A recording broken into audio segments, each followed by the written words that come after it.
आज का विषय है गृहशैल कक्षा 8 पाठ 1 से स्वास्थ्य का हम अध्ययन करेंगे। आज पोलियो दिवस है। पोलियो दिवस के दिन 5 वर्ष तक के सभी बच्चे को पोलियो ड्रॉप पिलाया जाता है।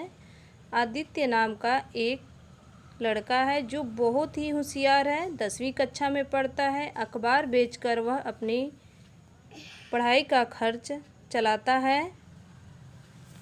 उसके एक पैर पतले हैं और कमज़ोर हैं क्योंकि उसके माता पिता बचपन में उसे पोलियो ड्रॉप नहीं पिलाई थी। इसी के कारण उसके पैर कमज़ोर व पतले हो गए।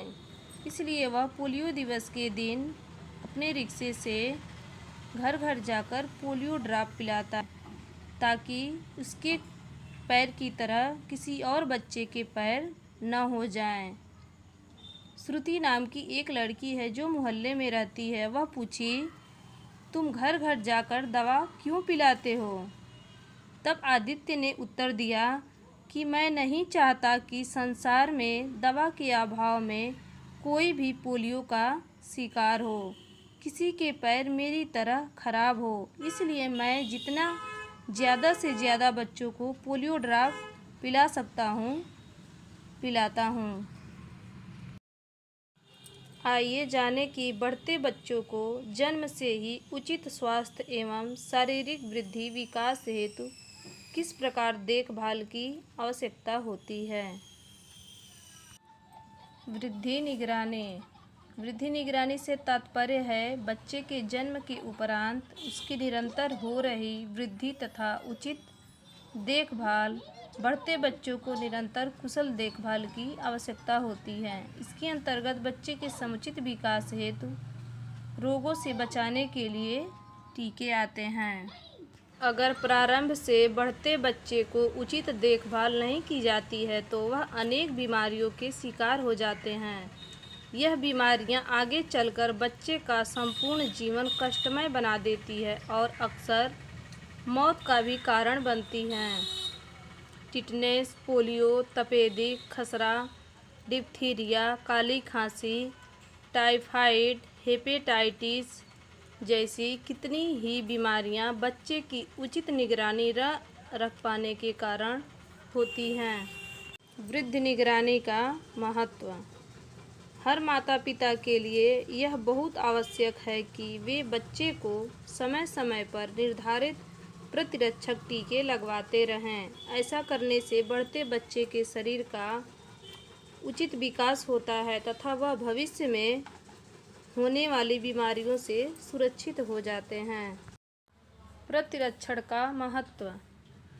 प्रत्येक व्यक्ति में रोगों से बचाव की प्राकृतिक क्षमता होती है। जब किसी बीमारी के रोगाणु शरीर में प्रवेश करते हैं तो साधारणतः शरीर की प्राकृतिक क्षमता उनका मुकाबला करती है। यदि शरीर की प्राकृतिक बचाव क्षमता कम हो जाती है तो रोगग्रस्त होने की आशंका बढ़ जाती है।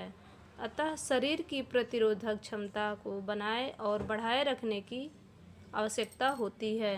शरीर की प्रतिरोधक क्षमता बढ़ाने के लिए बहुत थोड़ी सी मात्रा में किसी रोग के रोगाणु को सुई या इंजेक्शन द्वारा अथवा ड्रॉप के रूप में शरीर में पहुंचाना प्रतिरक्षण या टीकाकरण कहलाता है।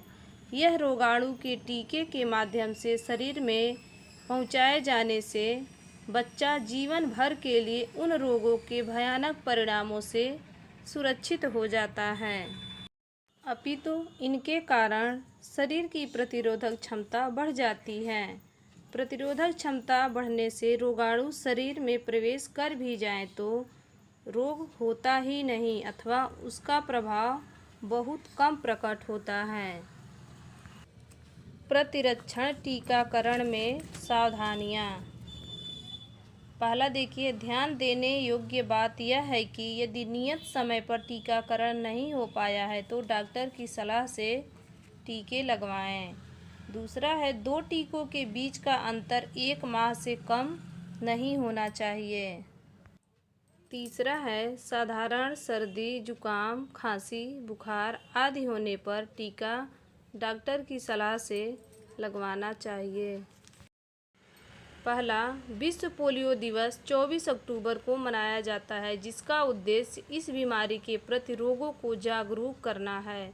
दूसरा है, पोलियो का वायरस अस्वच्छ शौच सुविधाओं के कारण ज़्यादा तेज़ी से फैलता है। तीसरा है, माँ के प्रारंभिक दूध कोलेस्ट्रम में प्रतिरोधी क्षमता होती है। शिशु के लिए यह दूध बहुत उपयोगी होता है, अतः जन्म के तुरंत बाद से ही बच्चे को स्तनपान कराना चाहिए।